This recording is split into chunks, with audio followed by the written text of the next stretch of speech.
Good morning, everybody. Thank you so much for joining us again this morning. We still have people signing on, so we're just going to give it a couple of minutes, but I wanted to let you know that we are here.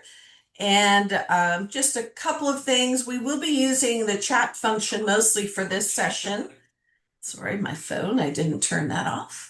Um, Anyway, so yeah, like I said before, we had over 300 people register for these events. And so right now we're over the 100 mark. It's going to be a great session once again. And happy Friday. And also, this is our last session.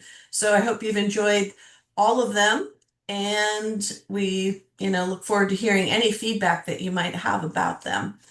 So, all right. So once again, I'm Julianne. I'm the Retiree Center Director, and I have Amanda Seda here, who is the Assistant Director from the Retiree Center, and Larry Tao, who isn't with us because he's out on baby bonding, which I've said a couple of times. He'll be back in March. We're missing him, but we're really excited for him as well. And so anyway, once again, we will be using chat mostly for this. It will be a little bit interactive from what I've talked to Susanna and Allison about.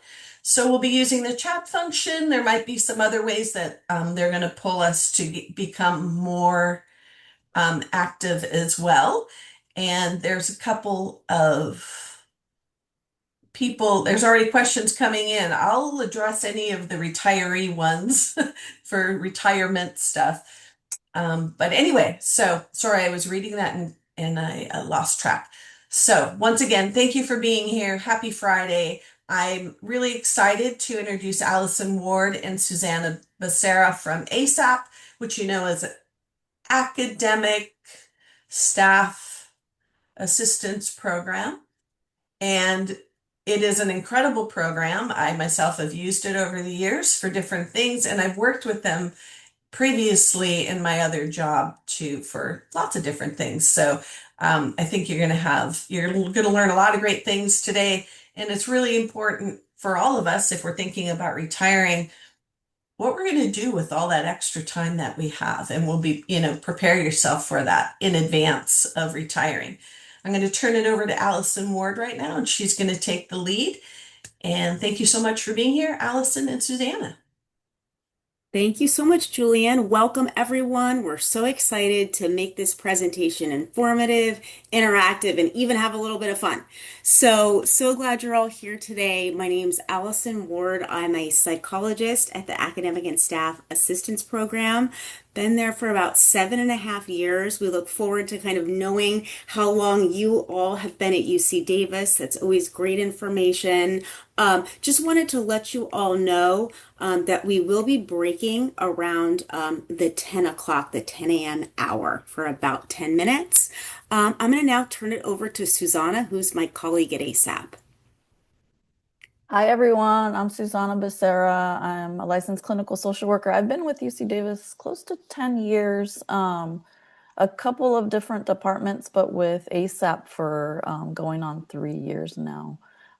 So thanks for participating. Take a look at the chat. We'll be putting some information in there and asking some questions.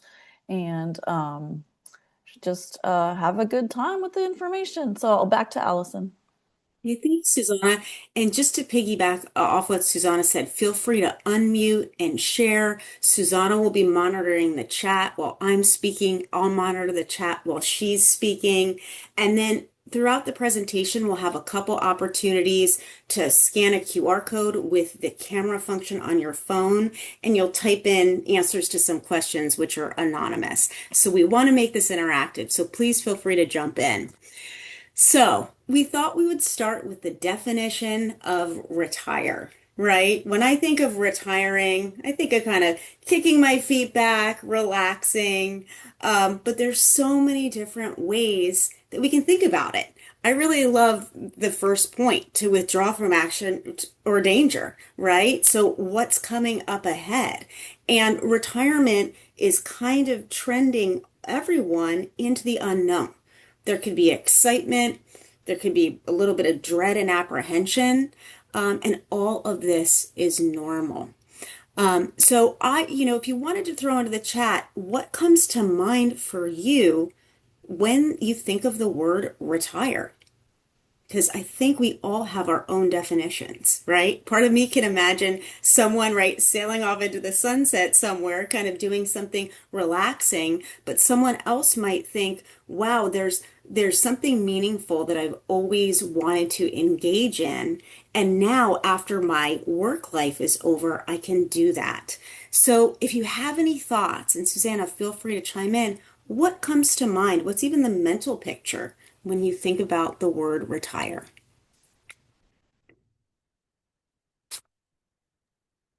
We have some that say boredom, poverty, freedom, excitement. We have all kinds of responses. Peace, more time for gardening, um, all valid points.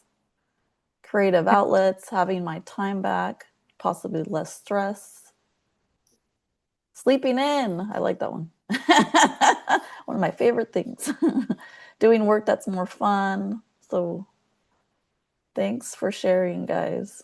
You can Thank you. continue you can continue sharing as we go through the slides Thank you too. so much for that. Thanks, Susanna. And I love all the myriad responses, right? For some people, there's this excitement or this, hey, I'm gonna relax. I'm not, that alarm isn't gonna go off at a certain time. I won't have to pop out of bed, right? And then peace or apprehension. All of this is normal, right? What we teach in working with our clients is these varied emotional responses. Run the gamut. They're all normal. And thank you so much for participating.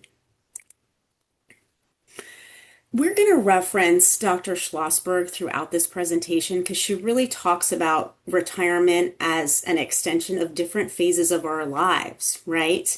And here it's a quote about retirement being a bridge from one set of roles to another, essentially. And we all know that there are routines involved in work. We get a lot of social satisfaction, hopefully, from work, even though that's really changed post-COVID because we kind of work in hybrid environments now. But what will this look like as you transition out of work and then into retirement? How will those intimate relationships in your life change? And what will that look like for the social relationships or that fulfillment that you got from work to now? How are you going to get that now in this next phase? And I think at the same time, whenever we're engaging, we're leaving one thing and going into something else, we consider that, of course, an adjustment period. And there is discomfort in trying to find, in some ways, a new identity. So know that that discomfort or that searching, again, is normal and to be expected. We'll move on a bit. Oh, Allison, yes, Susanna. Of sorry. I course. think we might need the Q&A on because people are asking how they can answer our questions and ask questions.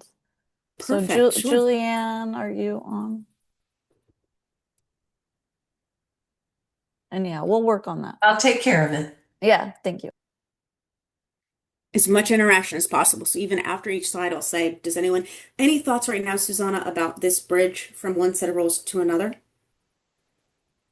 No, just keep it flowing. I'm monitoring the chat, but thank you. Great, of course.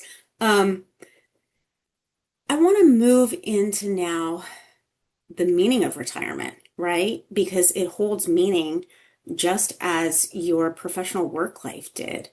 And just as your identity can be partially made up of your work life, retirement involves a fair amount of identity shift, right? In some ways, who am I now? And it's exciting because it is an opportunity to reshape your identity. And again, in psychology, we're taught that opportunity can also, there can be a crisis involved that can lead to an opportunity, right? So if there's this identity crisis, and I don't mean to imply that there will be, but if there's this shift in identity, there's also an opportunity to kind of reorient yourself and maybe engage in things identity wise you didn't have the time or the energy for when you were working. Interesting study of Harvard alums said it concluded that people who liked working at the best at 60 liked retirement the best at 75. So I'm curious what you all think about that. Why do you think people that enjoyed working also enjoyed retirement?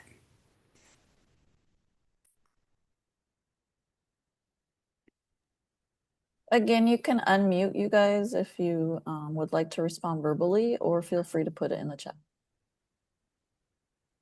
They live an engaged life is one response. They love what they do. Excellent. Living an engaged life, loving what you do, having this ability to kind of jump into something maybe with your whole heart, right? That same set of traits or attitudes towards life can then carry in to this next phase of retirement. So if you're really engaged in your job or really like working, right, that's good news. We know that from the research. So, just like life consists of many cycles, right? And we'll talk about, we'll briefly touch upon the human life cycle in different ways that our identity changes throughout. A person's career consists of so many different learning cycles. Research is showing that a person can go through career shifts about 10 or more times during their lifetime. And retirement just represents one more of those shifts. And I would love you to think about the twists and turns of your own career. What have some of those things been? Feel free to share that in the chat. Maybe these twists and turns were something you didn't anticipate. I think sometimes in life we think life is going to be this straight shot and career upward, but maybe there had been some dips or some moving, one step forward, two steps back. Career is just another, or sorry, retirement is just another extension of that. So yeah, if anyone wants to share any twists and turns or cycles they've gone through in their own career, I think that might be interesting.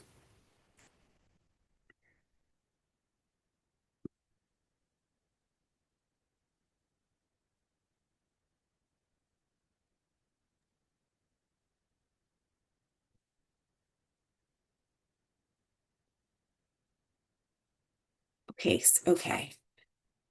So we're going to move on now to thinking about the search for meaning that's triggered by a retirement event, right? Humans, I think, naturally look for meaning, whether it's in relationships, hobbies, work, so many things. And I think in some ways, if a big part of our identity was focused on work, now the identity is going to shift towards retirement, but there is always a process of trial and error. And that's essentially what this is saying, right? It's like, what do you want to do next? So if you all can start thinking of what do I want to incorporate into my life in this next phase of retirement, and then you'll go out and try it, whether it's, a gardening club or more pickleball or some volunteering or even a part-time job. It's going to be a process of trying out what's going to work, learning from that, and then trying again until you find what feels very right to you in this next phase. So again, just like your work life, there's a trial and error component to this next phase of retirement.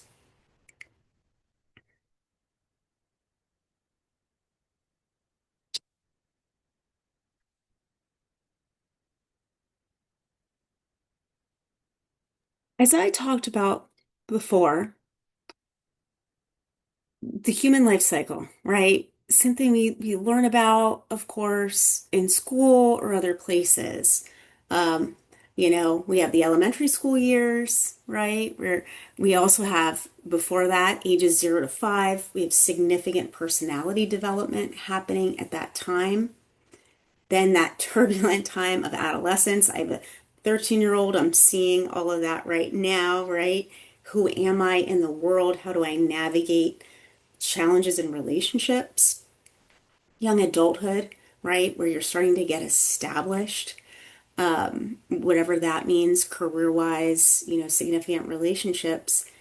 And then mature adulthood and the retirement phase.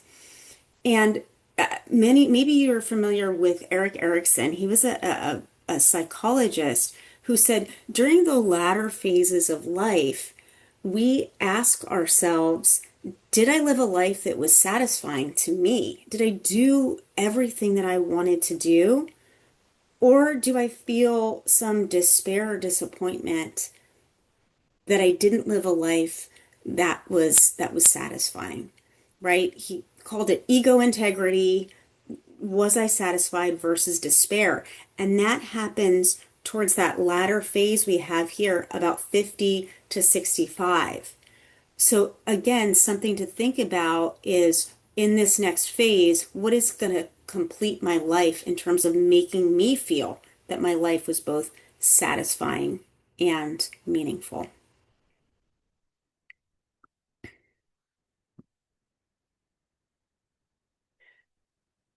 What I'm going to have everyone do next is scan this QR code with the camera app on your phone.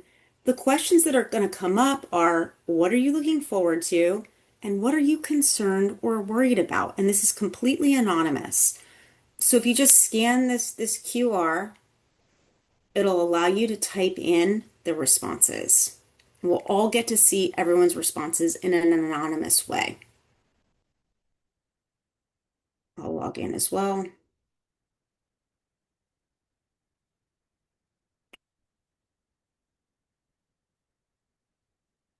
Great. More time to travel. We have a 4 vote there. Amazing.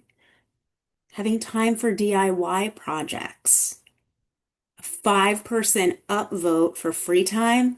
Oh, that great unstructured time to enjoy the beautiful weather we have. Traveling, more traveling, less responsibility and more time. Vacations without having permission to ask. That one's great. Freedom and travel. Hobbies, learning new things.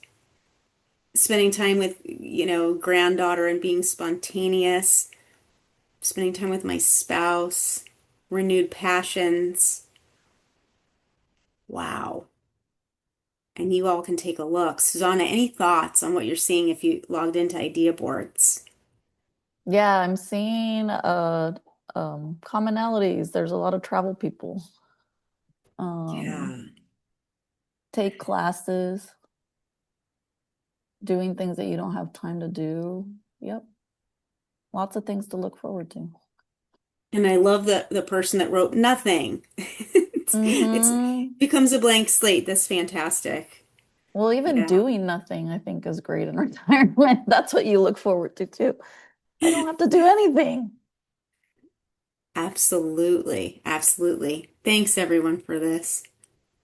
And then people are filling in the next part, which is what are some of your concerns or what are you worried about in retirement? And are you seeing those, Allison? Yeah, Susanna, feel free to take the Yeah, lead. Yeah. a few of them say getting bored, Mm. isolation, health declining, financial insecurity, getting too static. A few for again insufficient funds in retirement. There's a few of those related to finances. Lack of hobbies. Spending time with spouse, that is a valid concern. We'll talk more about that, but have not spent that much time with your spouse in a while, right? That could be concerning. I think there's a fear there. Yeah. Someone said on idea boards too, is getting through the paperwork, right? That in Mm-hmm. itself can feel pretty daunting. Mm-hmm. Um, Health insurance increasing. yeah, Yep. These are great. Thank you guys for sharing. yeah. Thank you everyone for all your participation. Really, really, really excellent. Um, thank you for this. Upvoted 13. is how much health insurance will increase despite having 100% contribution. So, Hmm. right, there's concerns, right? There's concerns when we stop kind of obviously receiving full benefits and pay as we do when we're working. Yeah. So this is supposed to be a little bit, tongue in cheek, top 10 reasons people flunk retirement.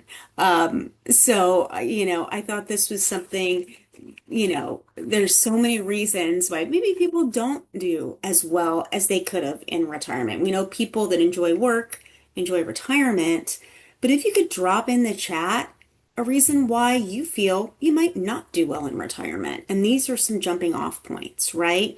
Maybe left for the wrong reasons. There wasn't a plan.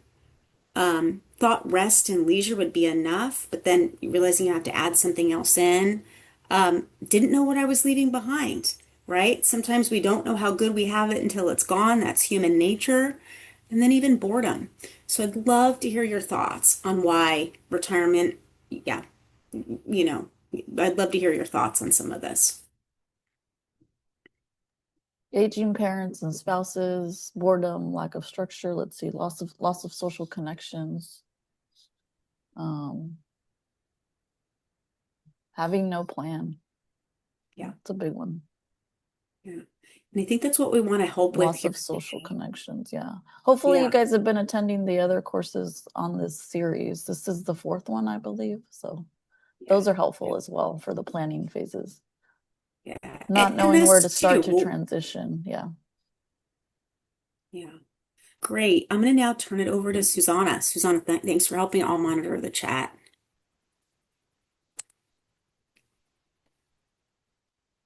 I have to unmute myself first.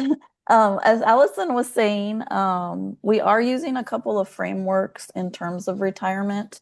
And so the one she was referencing, we'll talk again, but right now we're going to through a few of Ashley's 6 phases of retirement. He was a sociologist and gerontologist back in the 70s, very prominent person in the retirement field. And he released this theory of retirement phases. And it's been used for quite a while. Some people have modified it a little and kind of concentrated more on 2 to 5. But I think the 1 and 6 are still worth mentioning. So that's why we've listed them all here. We're going to go through each of them, so I won't spend too much time on this slide. Um, if you can go to the next slide, Allison.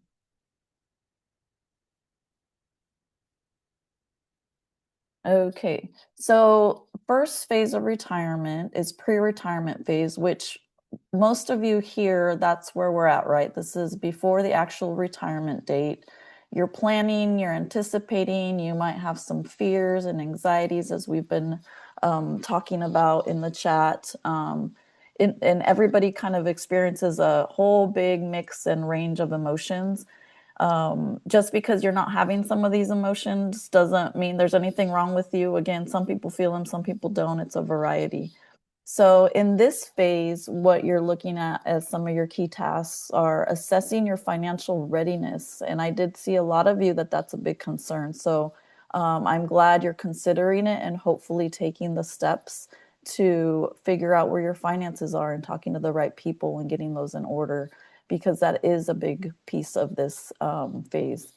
And then considering your lifestyle changes. What are some of the things that are going to switch for you? What are some of the things you're want to try or maybe get rid of? Maybe some stuff that you've been doing is just causing more stress, or in retirement you don't want to have to do that. That's why we retire, right? So that we can switch our lifestyle and kind of slow down. Also, again, this is the phase where people are preparing mentally and emotionally for retirement. That's a big part that sometimes we forget in the retirement process, how much this can affect emotionally and mentally, because we do focus a lot on the financial piece. But a big part, as Allison was stating, is the psychological. And another key task during this phase is discussing plans with your family and friends, those that are relevant to know these things. Sometimes we do a great job planning, but we don't quite let everybody around us know so that they can, if there is a need at some point, step in and help those plans take place or come to fruition. Thanks, Allison. The second phase is the honeymoon phase, and that's the one that all of us look forward to. That's kind of the phase where everybody's happy, yay, we have free time. It can last a few months to maybe a couple of years. People start traveling, embracing excitement and freedom. You might start some of your passion projects. For others, they might want to slow down in terms of what they were doing and just take it easy and unplug. As you can see, that's the third type, rest and relaxation. Those are usually the people that had a very hectic job or super high stress, and they're just kind of ready to unplug and take it easy. For those that had a busy routine outside of work, they might continue some of those activities because they really enjoyed them, and they might even add to those and just keep themselves kind of busy, but with some of the fun stuff. So as you can see, there's a couple or a few different ways that people play out the honeymoon phase. So, and these aren't exclusive, so you can obviously move through those throughout this honeymoon phase. You might start out resting and relaxing, but move into more passion projects. So it's very fluid. Again, keeping in mind these phases are very fluid. And then some people, however, without some of the structure that you've had with your job, might start feeling a little restless or disconnected. And when that starts happening, that's usually where people will transition into the next phase. The next phase is the reflection. Oh, sorry. Allison, can you switch it? Yeah, before we move into the next phase, sorry. Just a little moment of reflection. These are some of the questions you can ask yourself while you're still in the honeymoon phase, starting to feel a little restless. And it's a good exercise if you guys want to kind of screenshot this or jot them down to kind of spend some time with each of these and ask yourself some of these questions. You can even answer some in the chat if you'd like, anonymously, or unmute yourself and say them out loud. But what does retiring well look like for you? What does wholeness in retirement look like for you? What do you want the next chapter of your life to look like? And I think these next ones are really important. What do you value most about your current way of life, and what aspects of your current life do you want to carry into retirement? And then what do you value the least? And you want to let those go during retirement. So I think if you guys spend some time with some of these questions, it's very good for you emotionally, mentally to have some of these answers. They don't have to be concrete yet, and you don't have to know right now, but just the fact that you're thinking about them, I think is very important. Yeah, Susanna, we're getting in the chat. I've already Mm-hmm. started looking for consulting jobs and expanding my hobbies to keep my mind active. That's so That's excellent. great. It's like, Yeah. how can we start now? Mm-hmm. Mm-hmm. Excellent. Anyone else? Just drop in the chat. I no longer feel like my work is contributing to others. I'd like to find meaningful ways to stay connected. Excellent. Mm-hmm. So important to replace, or not replace, right? Amend those social connections that you got through work in retirement. Mm-hmm. Anyone else, even in values, drive a lot of our actions. So anything that you value most or least about work that you might want to change. Looking for ways to give back that align with my hobbies. Excellent. So some kind of volunteer opportunity that also feels fun. Mm-hmm. Thank you, everyone. All right. Okay, and So, lastly, sorry, Susanna. go ahead. Um, I like this. Work has never been core to my identity. It's a means to an end. So retirement's more fitting to my personality, and that's such an excellent point. If our identity isn't wrapped up in working, maybe that shift feels a little bit different. Yeah, thank you so much. It is a great point because those that do identify greatly with their job tend to be the ones that struggle a little bit more when the transition's happening. So just a heads up for those of you that are a little bit more attached to your identity at work, it's really important to ask yourself some of these questions and come up with a plan for yourself because it could be emotionally, mentally a more difficult time for you. So again, when you start kind of feeling that the restlessness and questioning, the honeymoon phase is faded, you're moving into this disenchantment phase. So the reality of the retirement is not quite meeting the expectations that you thought. And again, these are for the people that haven't necessarily sat down and come up with a good plan and kind of figured out other hobbies. So you may feel some boredom, loneliness, loss of identity that we've been talking about. Big challenges during this phase would include that your social network is shrinking. Some of you have mentioned this already. So if you're not at work with your work peers, and again, you haven't, because you've been working, you've been very busy. So maybe you're not as connected to your friends as pre-work phases when you were younger. It's kind of time to start reaching out to your friends group and starting to try to make those connections again.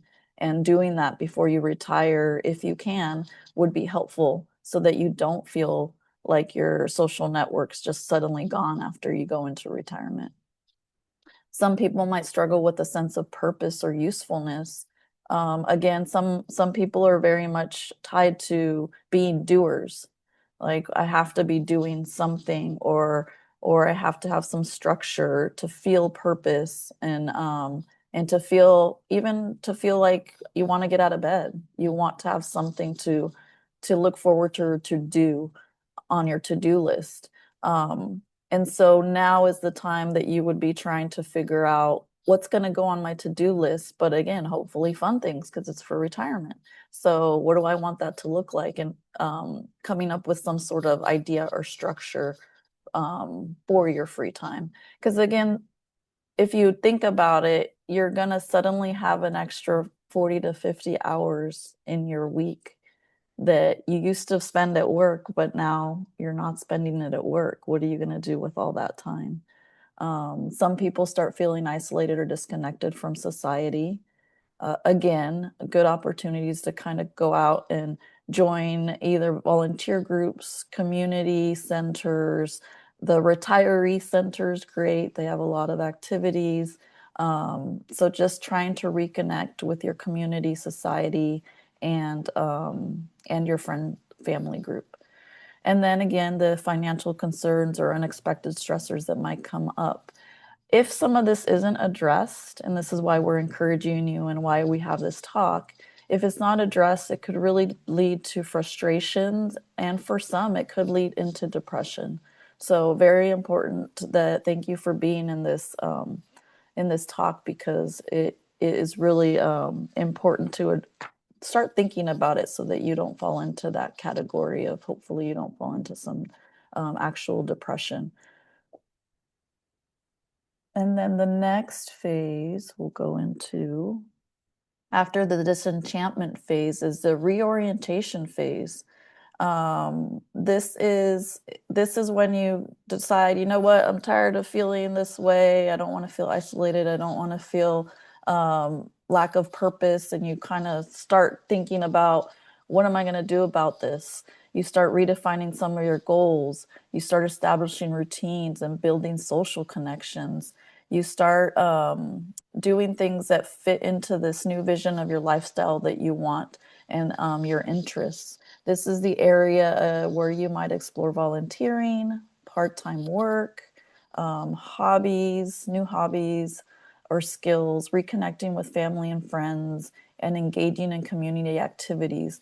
Again, this is the disenchantment phase could be really short or possibly not experienced if you plan correctly and you have some of these things already in motion prior to retirement or soon after retirement.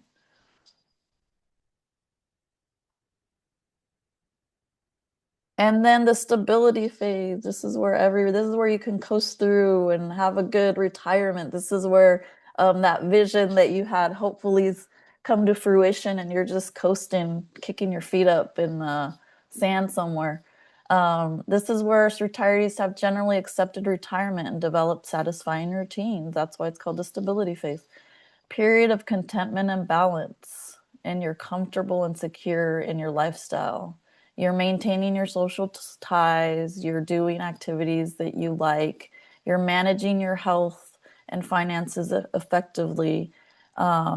This again can last many, many years, and it represents a mature, stable adjustment to retired life.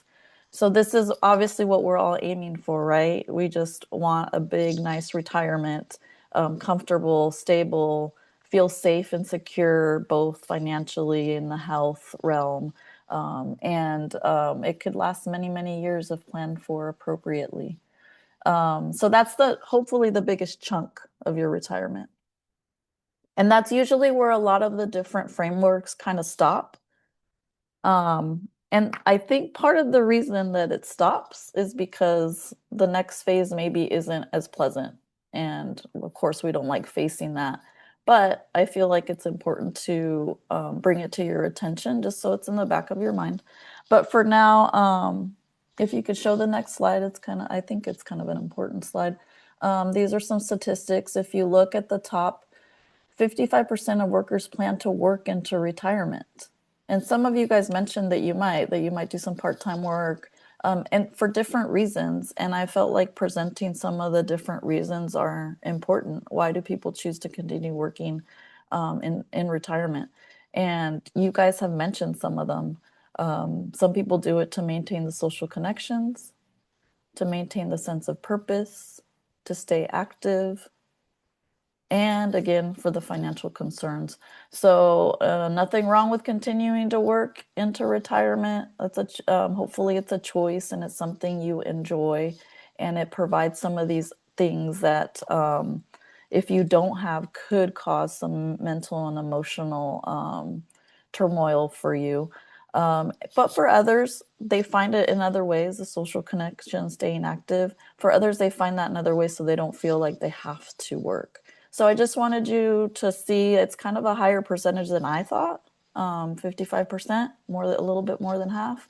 So I wanted to show that so that you have Yes. that awareness. Susanna, I'll just jump in with what I'm hearing on the chat. Okay. Someone saying maintaining mental acuity, so Mm-hmm. important. And we know Yep. that's so protective Mm-hmm. against so many things, right? Brain elasticity, right? Continuing to Mm-hmm. build, protective against dementia. So excellent. And then I really love another person's comment. Don't forget, some of us truly love our work. So Mm-hmm. then how can you bring that in, maybe in a part-time capacity, and continue to generate income potentially? I'm assuming Mm-hmm. that's part of that. So Yeah. thank you. And anything else in the chat, yeah, we're here Yeah. Keep them for coming in the chat. yeah, no, but great job. Yeah, and I love that. Like, it's so fortunate for people that love their jobs, right? Not everybody can say that, but I love that people do like their jobs and they want to stay connected to that. That's really where everybody that is in the working age wants to be. We all want to love our jobs. So, glad for the people that do have that strong connection. Just wanted to give you another stat. The current age for full Social Security is 67. And you can take partial Social Security as early as 62. That's kind of the statistics that I saw. And then 68% of workers and 74% of retirees express confidence in having enough money to live comfortably throughout retirement. So just some numbers to think about. I found interesting, so I thought I would share. Yeah. I Oh, think the Social Security piece is really interesting. So I always think of 65. They have partial at mm, 62 and then full now at 67. mhm, Hmm. mhm. All right. And then next slide is the final stage, at least in this framework. It's called the termination phase. Sounds scary, but the reason that people go into this phase is mostly because they choose to continue working, whether it's part-time or a different type of job. And so it marks the end of the retirement process. And it's again, usually due to work, more than half of the people. So that's this phase. But as the life cycle goes, we start aging, we start having health issues, and that also marks, unfortunately, the end of that stability phase because health issues could affect the quality of life. And so some of the things that you could do to avoid some of these pitfalls at the end of our life cycle is to, again, plan financially. Hopefully, you guys are researching your health options. Hopefully, everybody's fairly healthy right now, but it is important to plan because our bodies don't last forever and we will start having health issues, whether we want it or not. Unfortunately, that's just the way it goes. So, having some of these options and what you're going to do at that point to create a long-term care plan. A lot of people that I've worked with when I worked in the actual hospital is people didn't realize that insurances don't pay for caregiving unless you paid into a long-term care plan. So they think, oh, I'm sick, I'm going to hire, a nurse and the insurance is going to pay for it. That's not how it works, unfortunately. So it's things to look into in terms of how this is going to affect your life and play out. And because of that, it is important to be talking to your family and partners or designees about how that part of your life may go. It's the stuff that we don't like to talk about, but it is important because I've seen the other end where if not talked about, it can create quite a bit of chaos if you're doing it while you're in a health crisis. It could cause a lot of friction between family members because people don't know what you wanted. So people are arguing and trying to figure out things on the fly. So this section is near and dear to my heart. I used to do a lot of palliative work. That's why. But hopefully, again, you guys are healthy for a long time. And part of avoiding some of these pitfalls is maintaining a healthy lifestyle. What are you doing to stay active? Mental acuity, you guys mentioned, that's a huge one. And just fun fact, one of the biggest things to do for your mental acuity is actually learning to dance, certain dance like ballroom because it incorporates your full body and your brain and just kind of integrating it all. So I've read studies. So if anybody isn't has ever wondered about dancing, you should do it because it helps with the mental acuity. It staves off dementia quite well. Um, so anything you can do to maintain your walks, your nature walks, it doesn't have to be anything strenuous. Um, and again, just the living wills, advanced healthcare directives. Um, they have them, advanced healthcare directives you can get at your doctor's office. You don't need an attorney for that. You just need two witnesses. A living will is different. You would need an attorney for that typically. And again, share some of these ideas and thoughts with your family and friends so they're not caught off guard. Because I have seen that sometimes people designate somebody to be their medical decision maker. They designate them, and that person didn't even know. So we're calling them from the doctor's office or the hospital saying, hey, we need some information about so and so because they're right now not lucid enough to tell us things. And they didn't even know they were designated, so they get caught off guard. So make sure you're communicating with family and friends that you feel comfortable with and that are part of your plan. And that is for now the phases. Do we want to take a break now, Allison, before we go Yeah, into the next part? I think if we could take 15-minute break and reconvene at 10, everyone Okay. get up, stretch, and we'll be back at 10. Okay, unless anyone has any questions.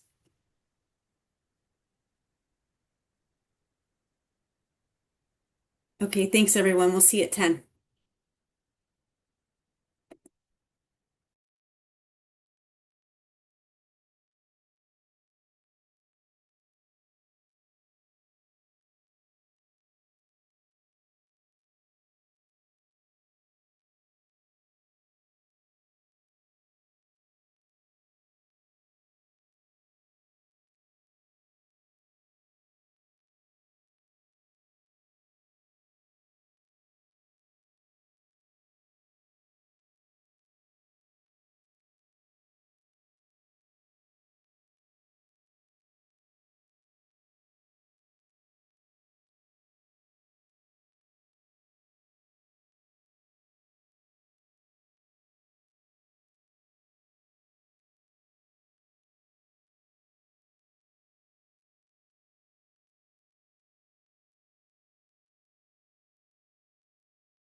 Hi, everyone.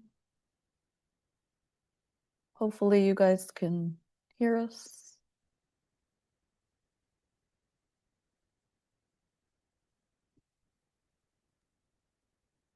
We can hear you, All right. Susanna. Perfect. Okay. Allison is going to take these next couple slides.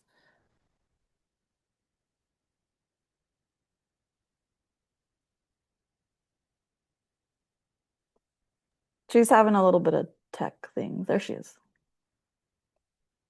Wanted to thank everyone. You've been such a wonderful audience, excellent participation.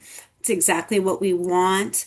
So thank you so much. For this latter half, what we'll do is we'll probably run about an hour and change. And within that time, we have this great video that we want to share that goes for about 15 minutes. So that'll be kind of the latter portion of this talk. So moving on, we love scaling questions in psychology, right? Rate your level of stress on a scale of 1 to 10, right? 1 meaning I always say cool as a cucumber, 10 being this is the most stressed I've ever felt. So we thought including this retirement assessment would be something kind of interesting to reflect upon. We have a couple slides here. Then you can maybe drop your thoughts in the chat. But even if we look at the top, retirement's going to be the most exciting part of my life, right? That would be a score of 10, or I dread the future would be a score of 1. So maybe take a look at some of these columns, think about where you're falling, and if you could drop in the chat anything that you're noting, right? Some people are saying, I want to change, I want to turn changes into opportunities, showing a high level of optimism and excitement where someone else saying, I don't know if I can cope, or I don't know if I'm really up for this right now. I want to withdraw, you know? So definitely see where you're falling on that scale of 10, being kind of most engaged and enthusiastic, down to 1. If you could share some insights in the chat, that'd be fantastic. I see some 10s, 10 pluses, plus, plus, plus. I see a 9.5, Okay. an 8, 9 or 10. We have a 8. lot of enthusiastic, Yeah. well, we've got a lot of enthusiasm for Mhm. retirement, right? That's what this is telling us. Mhm. Thanks, Susanna. And Sure. we'll just go to the next one as well, right? Retirees have advantages, right? There's a lot of wisdom. Um, and then retirees have less advantages, 10 to 1. Plus, I can make new friends, or I don't know. I don't know about that. People, I don't know. Maybe I can't. Um, I can use my creative talents. I am ready, right, to engage in this meaning I didn't get to, or these hobbies I didn't get to engage in, versus I don't know if I have much left to give after working for so long. Yeah, I'd love to see the ratings here. Mhm. There's some 9 and 10s, 6, 5s. I know you asked various questions, so I'm not sure what the answers are to these, but Sure. But interesting, the 6s and hmm 5s. So some Yeah. people, there's a little less enthusiasm with this slide, which is about, society and hmm socializing and energy giving, right? hmm Maybe it goes back to Susanna's idea about, hey, live out that honeymoon phase for a little while, right? hmm Just take some time. But thanks so much for your participation. I think it's kind of important always to assess where we're at, right? In any given situation. We're going to also ask some reflection questions and use idea boards again. And these two questions are, what are things that I got from work that were important to me? And where or how else could I get those things at the current time? So if you would again, use your phone to scan the QR so we can see, what was important to people and how they think they're going to get those same needs and values fulfilled in retirement. So pull out your phone.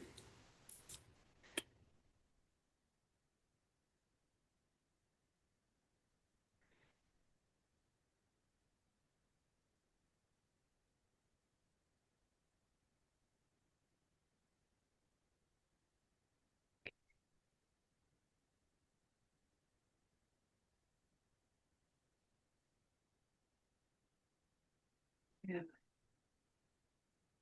Anything that was important, and where can you get that now?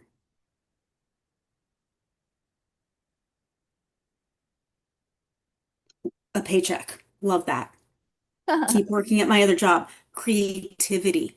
I think something that's so great about UC Davis is this ability to be flexible, be creative, contribute kind of to this mission. Social connections from my friends and family.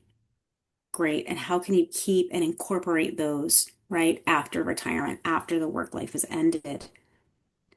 I love this one. Helping others be able to navigate the system, right? Once you're on the other side, amazing. That's a huge gift you can give. That I'm more important than work. It's about me now. And taking advantage of LMS, that's such a fantastic idea.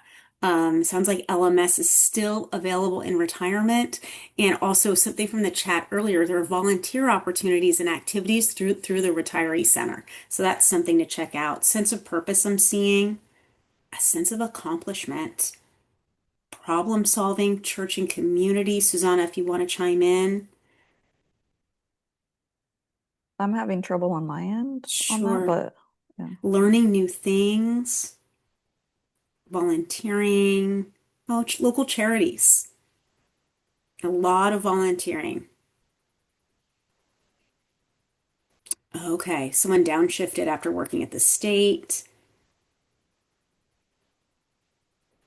Okay, great, being self-sufficient. Everyone, thank you so much for your participation. I see a lot of helping others, volunteering, learning new things. Yeah, so thinking about ways to get involved. And again, there are volunteer opportunities through the Retiree Center, which I think is excellent because it sounds like it still keeps you connected to Davis in that way. So thank you all so much for your participation. Last one, get more exercise, right? To Susanna's point, starting those dancing lessons, or I say just start walking, right? Easiest way to get that exercise in. Thanks, everyone. Susanna referenced, Dr. Schlossberg, and um, she's someone who's done a lot of research on aging and retirement. And this quote here we thought was really relevant because it shifts the perspective from what did we lose as we're getting older? I think, there was kind of that way of thinking. I think, 20, 30 years ago, what are we losing as we get older? Versus now it's like, what can we contribute? Right? That life, is a series of, finding a new identity in retirement. But now, how can I make a positive contribution? How can I start this next chapter with joy and enthusiasm? And the other piece of this is with aging comes happiness. And I would love to hear in the chat if any of you have experienced that sense of peace or that sense of happiness that does come with age. We know that age and career satisfaction are actually yoked. So with age comes increasing career satisfaction. You know yourself better. So you're going to, pick jobs that fit. But here as well, with aging comes happiness. So I'm curious to know if people feel that that's true or untrue for them at the current time.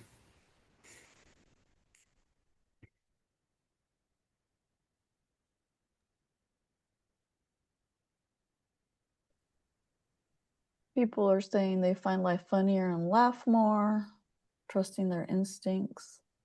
I know who I am. A lot of people agreeing that that's true. Both. Great. Yeah. Yeah, I think our perspective shifts. It doesn't mean that there aren't challenges because of course, there are challenges, but that wisdom that we've accumulated and that sense of, hey, I've got through this other thing, I can now get through this as well, and just that greater sense of well-being. So thank you so much for dropping that into the chat. Mm-hmm. Again, with Schlossberg, this talks about, she researched issues such as resolving, your relationship to aging, right? There are certain things that don't go as well as we age and other things that do, like the wisdom that I referenced. She talked about dealing with ageism, embracing change, and coping with health challenges. So I think this is all something to think about as, something that's going to happen in some ways in retirement. And I think what Susanna talked about earlier is, what are your intimate relationships going to look like in retirement? I think that's a concern for people, right? Maybe you had worked, for 20 plus years on campus while your spouse worked at her partner at a different location. And now it's like, wow, we might be together a lot. What is this going to look like? Or if you're, coping with, helping aging parents, maybe, you're going to transition into a caregiver role, or children are now leaving, to go to college. So there's so much to think about, I think, in terms of how interpersonal relationships might shift, and a little bit of trepidation or nervousness as we navigate the transitions in our relationships. To kind of end this part, though, what I would love is to hear about everyone's retirement fantasy. So Schlossberg talks about creating your retirement fantasy. I would love for you all to drop in the chat, what would be if a miracle occurred tonight, you woke up the next morning retired, and you got to live a fantasy in retirement, what would that look like? I would love to hear that from all of you in the chat. Travel the world. It's a good one. Live in a castle in England. That sounds great. Cruise around the world. No commuting. Being the gardening grandma. Hike the Pacific Crest Trail without foot pain. Good. Be enrolled in art school. Volunteer pet rescue. A smaller home in a large plot. Living near the kids. Moving back to Nevada. Learn about other cultures. Sleep well every night. 20 pounds lighter. Living near children.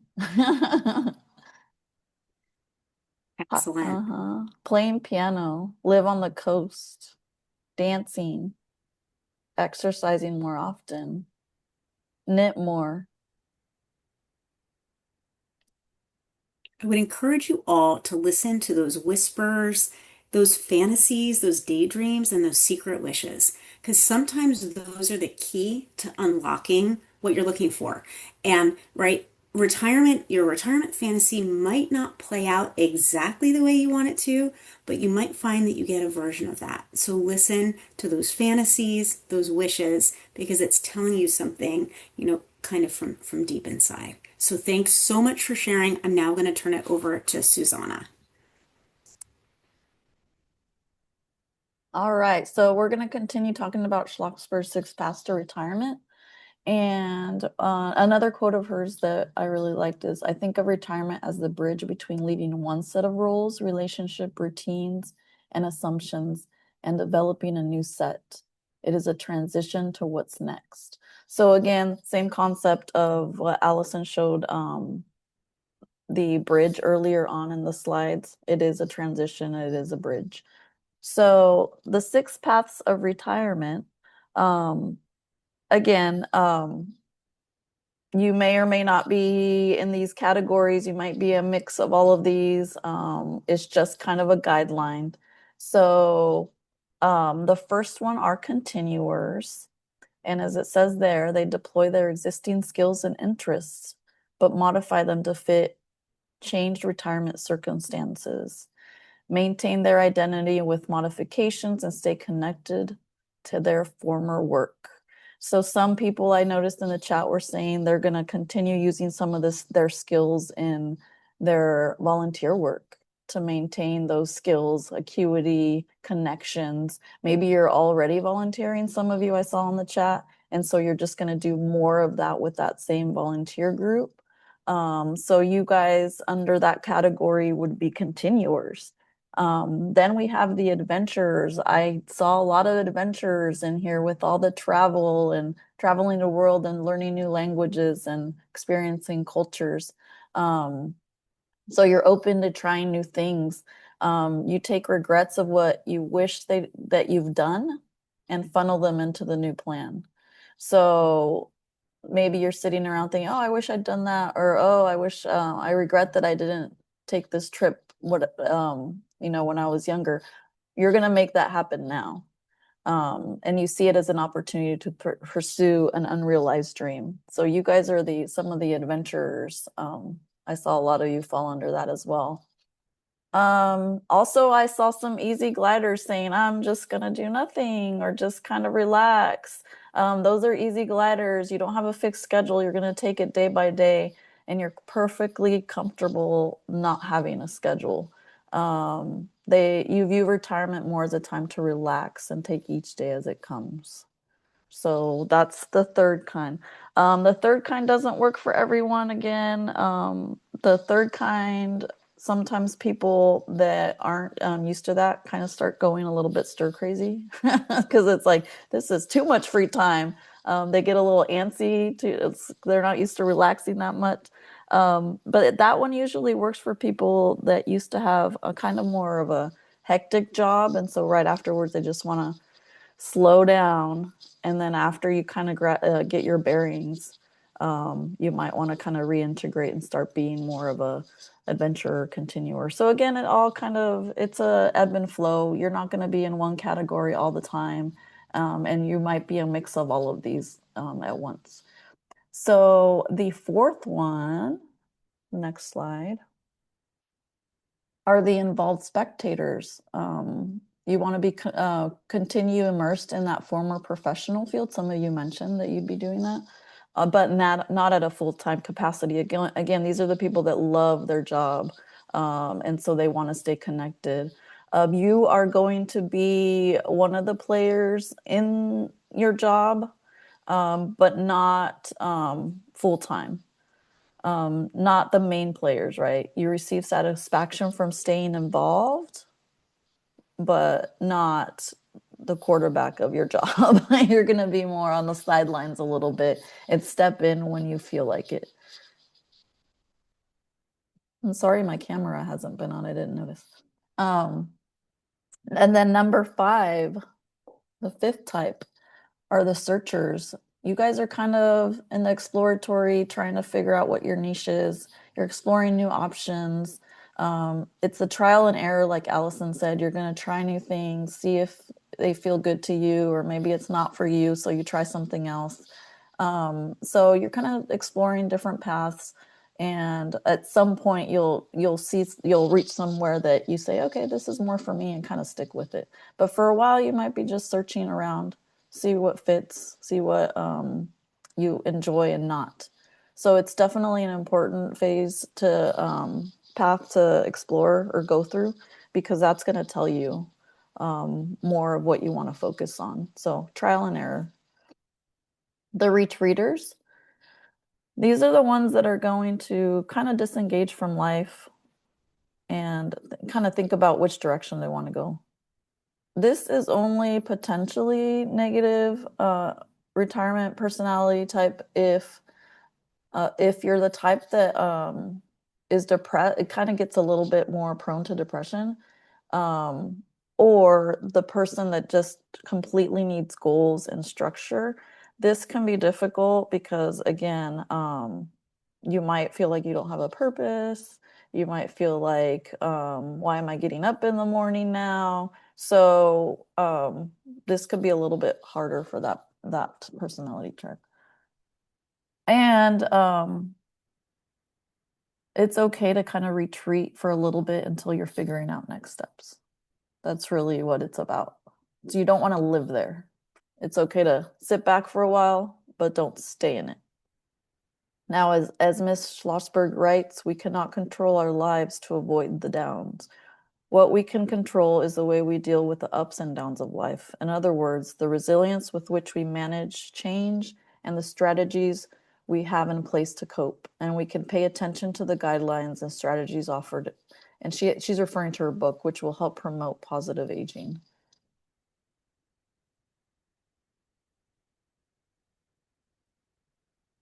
And then just kind of a check-in to have for your psychological portfolio for retirement, these are the three big things that hopefully you can work towards and establish, is identity, relationships, and purpose.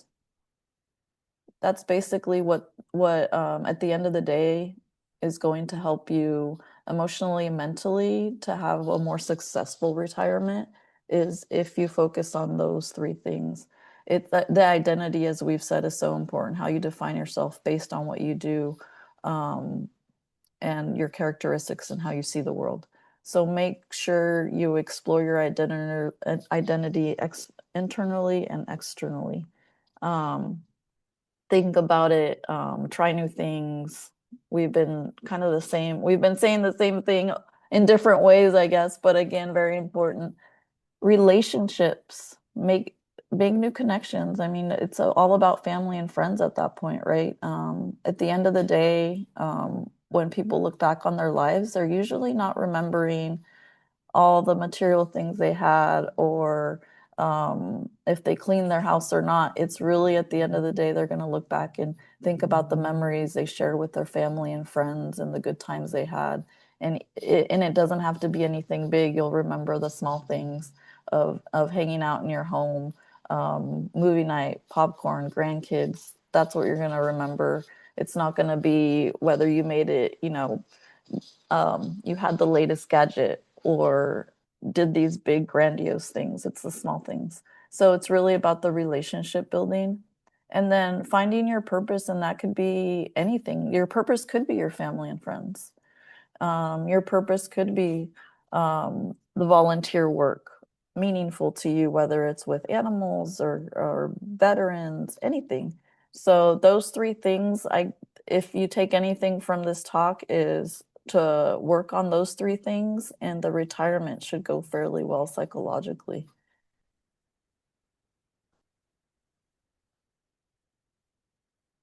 And these are just, again, we put these together. We had the ones on how you would flunk retirement. This is kind of how you make it successful. How do you rewire kind of your thinking so that it isn't unsuccessful? And these would bring you success. Mental stimulation, doing something meaningful. Try the activities that you've been postponing. Right now, currently, you're still working. Balance work and play. You can do that in retirement too, again, because some of you will be continuing to work part-time, but also sometimes volunteer work does start feeling like work. So you have to be mindful of that and make sure you have boundaries. Just because you have all this free time doesn't mean that you should be giving it away if it is draining you and causing you actually more stress. So make sure you're checking in with yourself on how much you are giving of yourself at that point. And then some people will continue to make money at the work that they love. We heard that from a few of you. And to turn it a hobby into a vocation sometimes.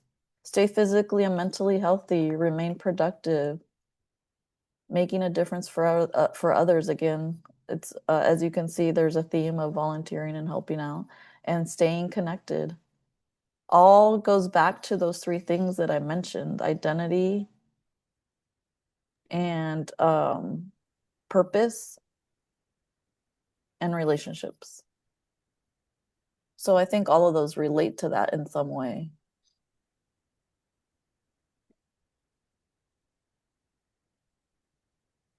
And then, yes, we have, we thought it was an interesting, it's about 12 minutes, I think, talk from Jane Fonda about retirement. And as you watch this, kind of make note. You can even type in the chat if anything resonates with you, if you agree with her, if you don't, and kind of your perspective. So kind of listen to her and see what thoughts come up for you. Thanks, Suzanne. I'll load the talk now. Might take a minute. Yeah, bear with us. Yes.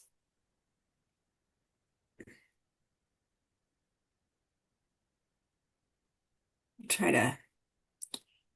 Okay. Should start skip the ad and I'll try to exit into the full screen. Hopefully we're getting volume on this. Give me 1 second.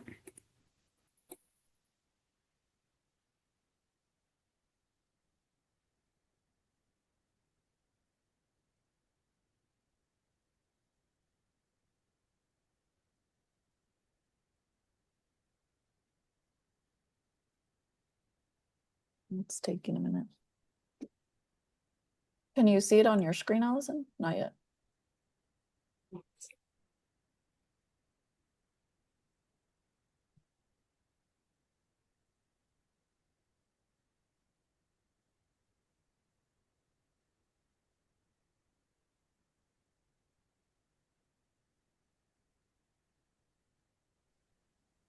Let me see if I can share it, okay? I just pulled it up. Oh, Just perfect. give me a moment here. Yeah. Okay, it sounds like it's And not sharing. Okay. let me see if I can share. No, thank you.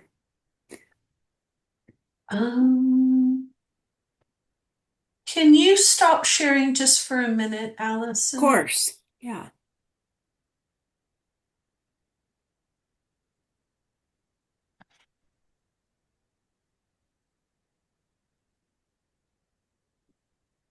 Okay.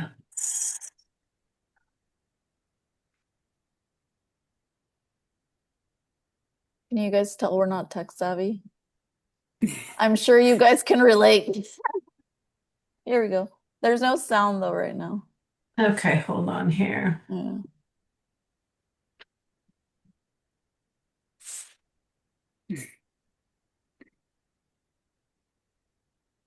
Let me Yeah, no sound yet, but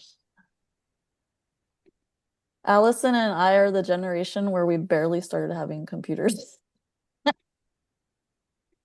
So we're trying to we were the ones that had the old apples with the green writing and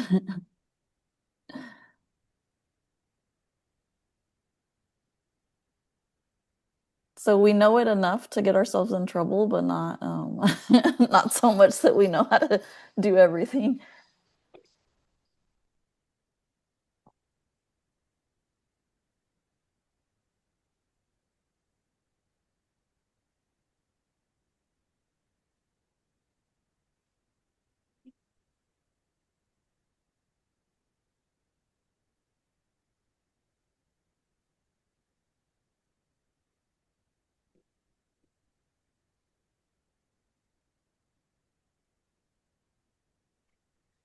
I can also try to share too. Still having volume.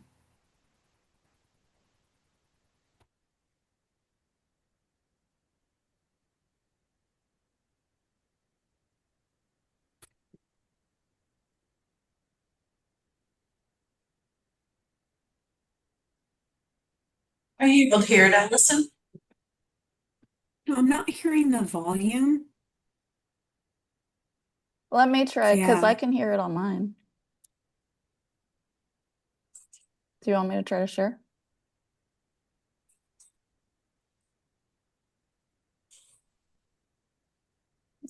Julie, if you take yours off.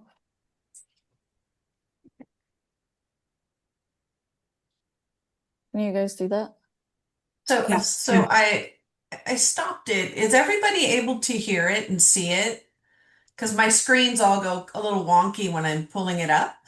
I can continue it, or we can send the link out when I send out a copy of this and people can listen to it separately. Yeah, it's looking saying people are saying, yeah, they can see it, but please send the link. Okay, so maybe that's what we should do just because it doesn't seem like everybody's able to hear it and maybe see it. Is that okay with the two of you?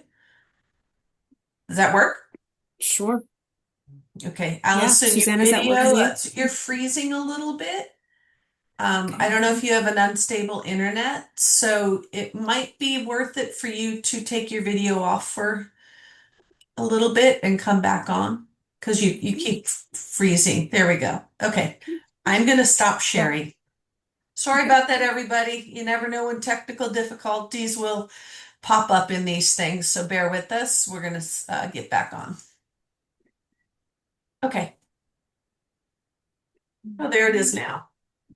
Can you guys hear it? No? No. Okay.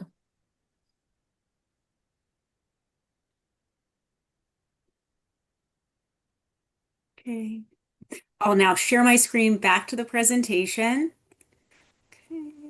Yeah, go ahead and share again, Allison.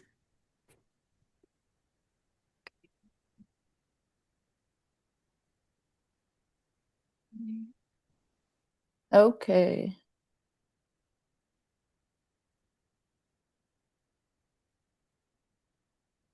So she'll share the it's worth watching. It's again only like 12 minutes. Um this is the next slide. Okay. So these are some questions. Again, we weren't sure how much time we would need or have for all these questions. So I put them all on a slide again. They're good for you to go over individually and spend more time on these, but we can go over some of them right now. So, and as you consider all aspects of retirement, think about it holistically. Some of the following questions may help focus your choices. Remember, you may gain as much as 50 to 60 hours each week. Your weeks and weekends will look and feel different. Again, you guys had a full-time job. Some of you were commuting, so that's quite a lot of extra time. So, what might be the one thing I absolutely want to have or do or be in retirement? And some of you have already been answering some of this. Number 2, am I ready for changes in relationships?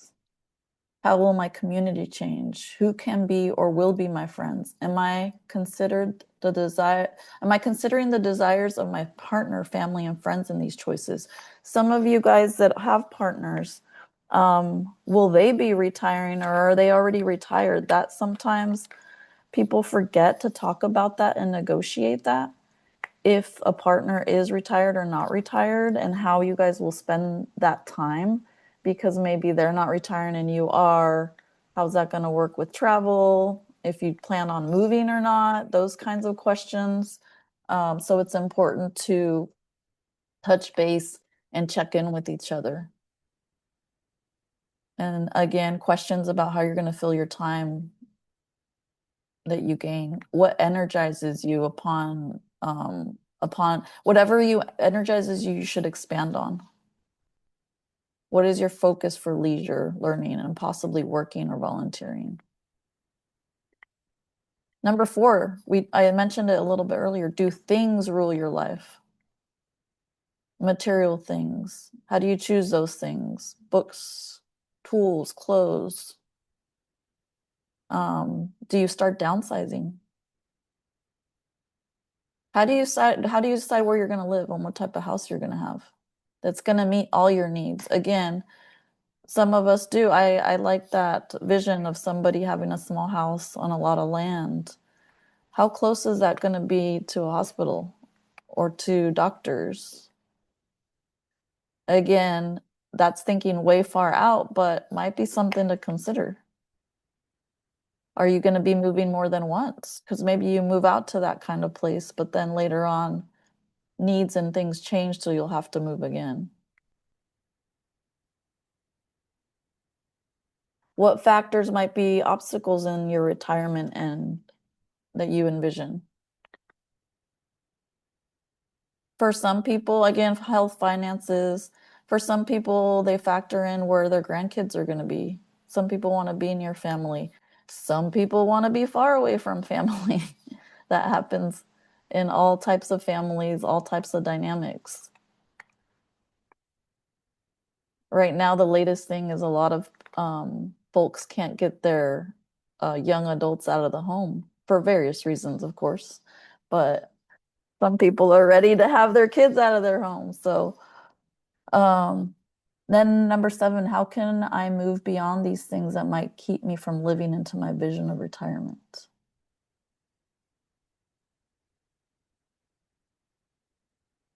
All right.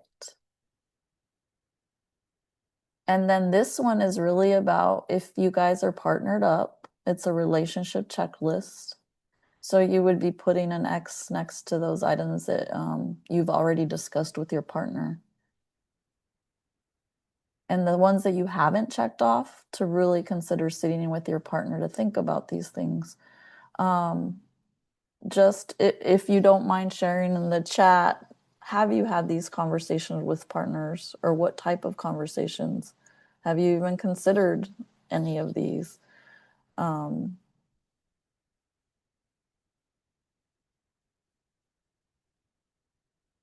Again, this is assuming you have a partner. Yes, so Yeah. someone has had these conversations, which Mhm. is so important. Have you guys discussed schedules? Like, is your partner going to continue working after you retire? Some people retire at the same time. Yes, often spouse will continue to work, so I'll still have my freedom. That sounds great too, getting some alone time.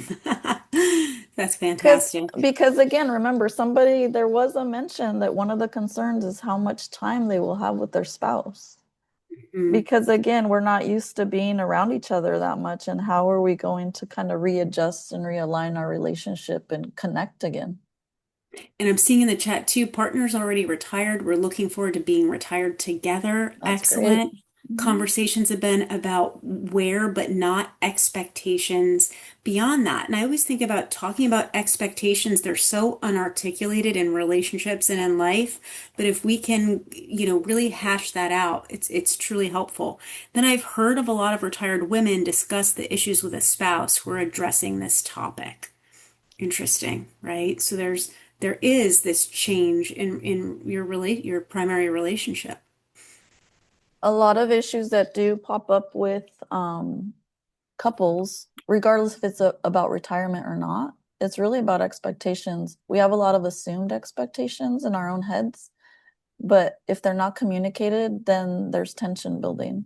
So again, encouraging everyone to, whatever is going on in your head, those dreams, those visions, to make sure they're coming out verbally, because they can't read your mind. I wish, but that's not the case. So it's important. So usually tension and stress and couples issues happen because of not speaking about expectations and kind of And navigating that and coming to a consensus. I'm seeing that mismatched expectations, and wife has already been retired for a couple years, but I'll still work. I'm still working. Let's see how it goes. And yeah, absolutely. Articulating those expectations. I always tell people over communicate, right? Because we think we can mind read in relationships, but in fact, around this retirement piece, over communicate about your plans, what you'd like to see. I like the comment. There's a comment that says talking, ew. Yep. It is kind of ew. You can write it. Why not? And I love this comment too. Living through COVID and work from home will make the transition a lot easier, right? If you were a partner during COVID, kind of working, it did give you a taste of what this might look like. A small Excellent. taste. The good part for those of you that didn't fare as well during COVID with your partners, fear not. It's only a small taste. The difference obviously is that there's a lot of social outlets. With COVID, you didn't really have that, obviously, unless you had a little bubble of people that were safe.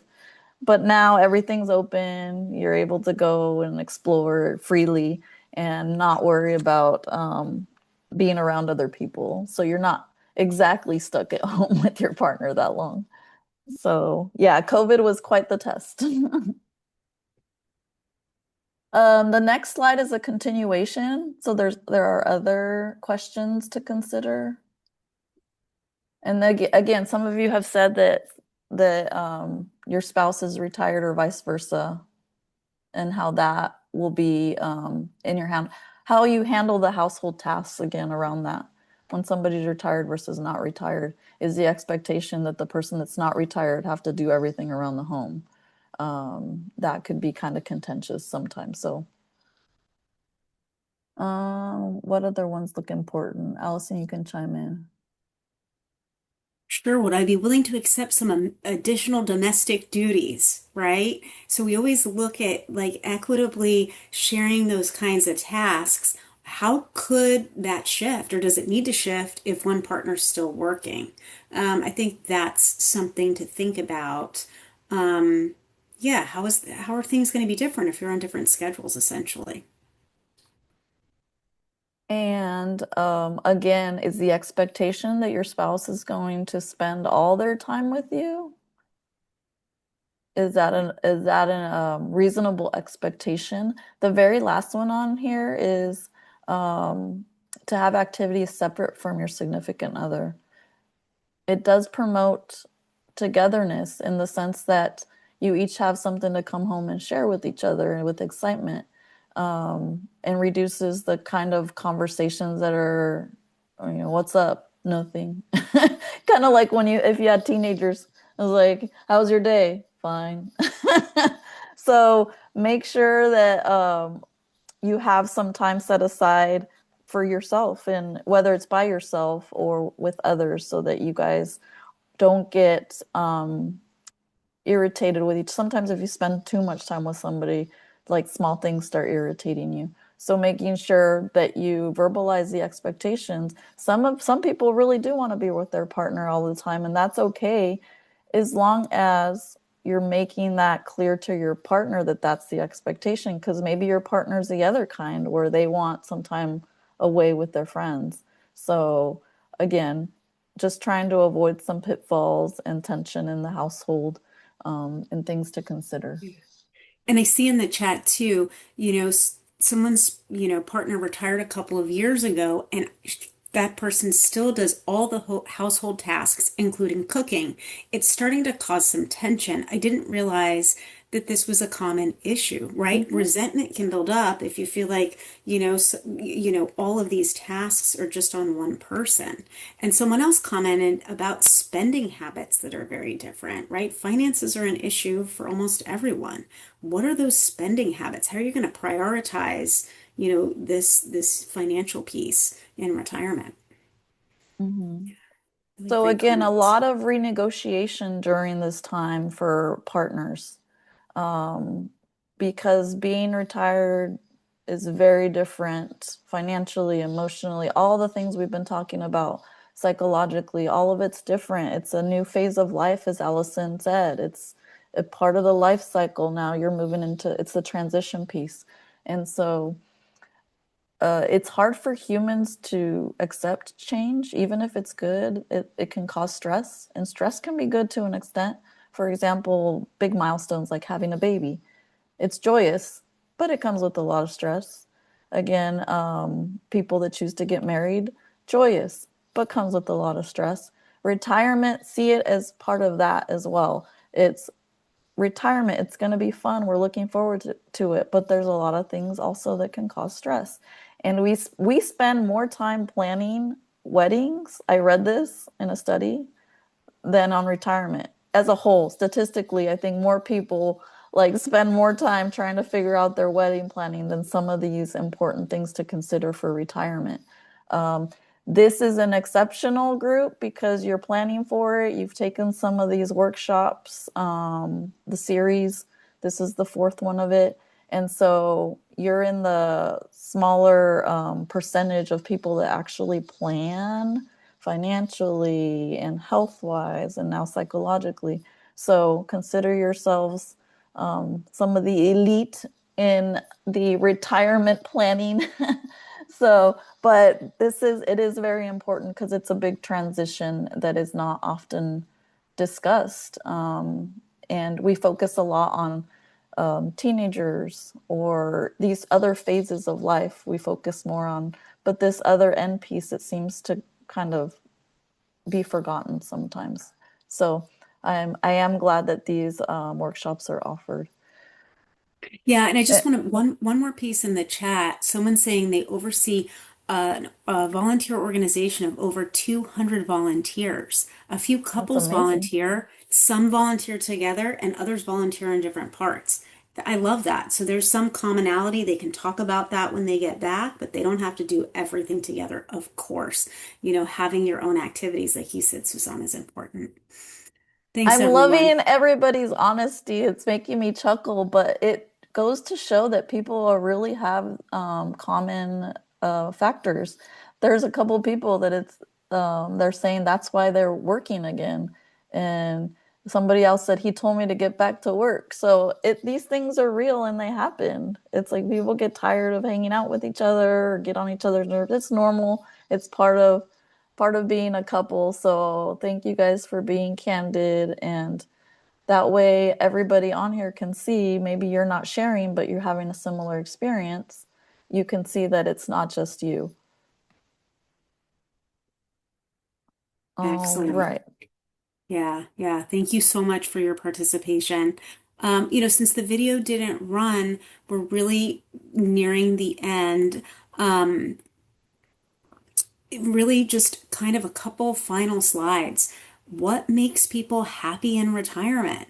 We've talked so much about social connections. Research over the past 50 years has shown that social connections are what brings us the most, life satisfaction, feeling of well-being. Financial security, something huge that's been talked about, right? Because it's yoked to survival, right? In psychology, we know that if there's any kind of threat to survival, right, there can be kind of a negative psychological response. Volunteering is something most of you have talked about in the chat. Mental stimulation.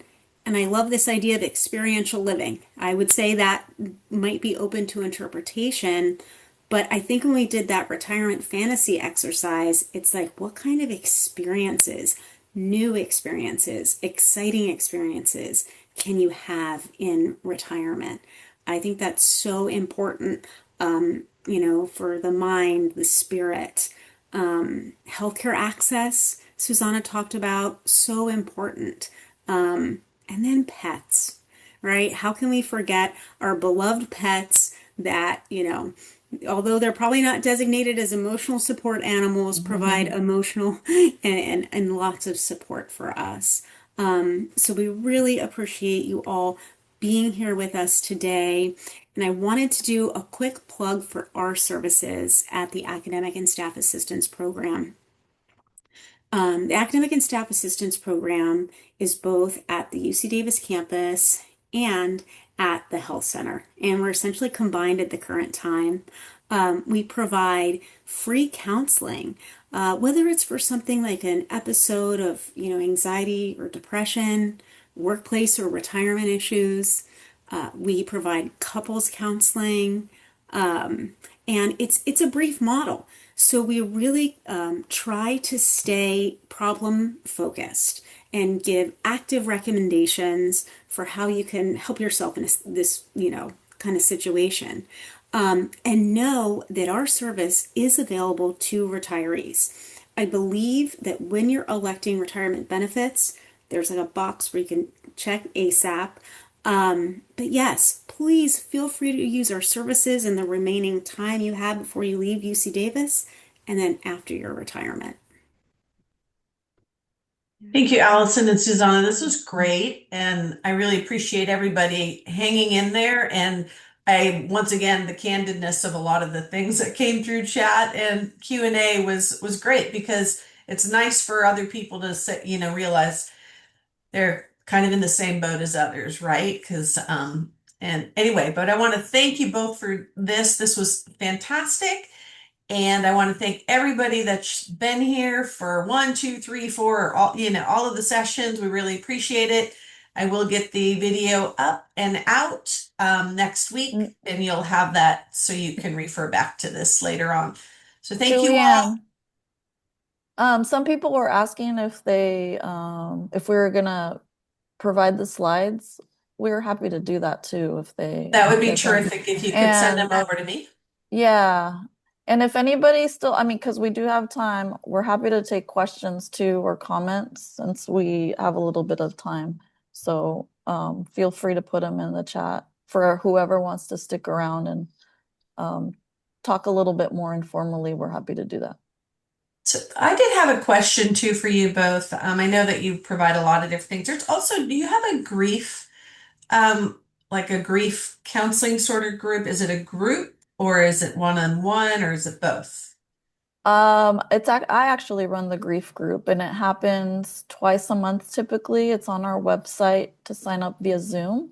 Okay. And it is a group, it's a support group, pretty informal. You pop in, and we discuss various topics that have to do with grief. And we have a colleague that will be starting a loss group for pets too. Okay. If you've lost a pet, so he will be starting that soon. So feel free. We offer other groups as well. Allison offers a great group as well. Allison? Yeah, thanks, Susanna. I run an elder care support group. The elder care support group is a drop-in group via Zoom, and I can definitely we can get those links out to you.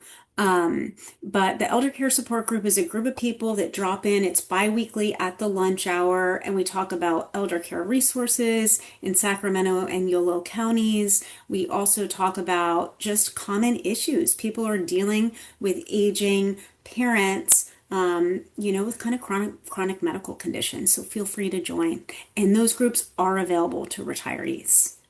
Great. Yes. I just put the link in the chat. It is the link. You'll see the list of the different groups. And if you click the link for the specific group you want, it'll tell you how to sign up. It's a Zoom link sign up. Okay. So I'm gonna, if it's okay with the two of you, I'm gonna put on our website as well a connection to ASAP Yes, so of that we course. can refer Sure. people from in our business. We do have a lot of people that pass. Mm-hmm. So the grief group is really important and it's Hmm. virtual or it's Yes, it's virtual. virtual. Okay. Great. Okay. That's awesome. Thank you. Hmm. And I think with that, Hmm. doesn't look like any more questions are coming in at the moment. The link is put in there for ASAP and the groups. I'll also include that in my email. I try to include any important links that you all go through in your talk into the email that I send out to everybody. Um, but I think we can close out and give everybody a little extra time today to maybe go get lunch or take a walk or do something like that. But once again, thank you everybody for being here for the sessions. But Allison and Susanna, we'll see you this afternoon for our second session. And thank you so much. This is wonderful. We do have somebody who raised their hand. Jane, oh, she took it down. So I think we're good. See, I don't. Okay, so I will reach out to this person for Okay. some help. Mhm. Okay. All right. Thank you, everybody. I'm going to end the meeting now. Bye bye. Thank you.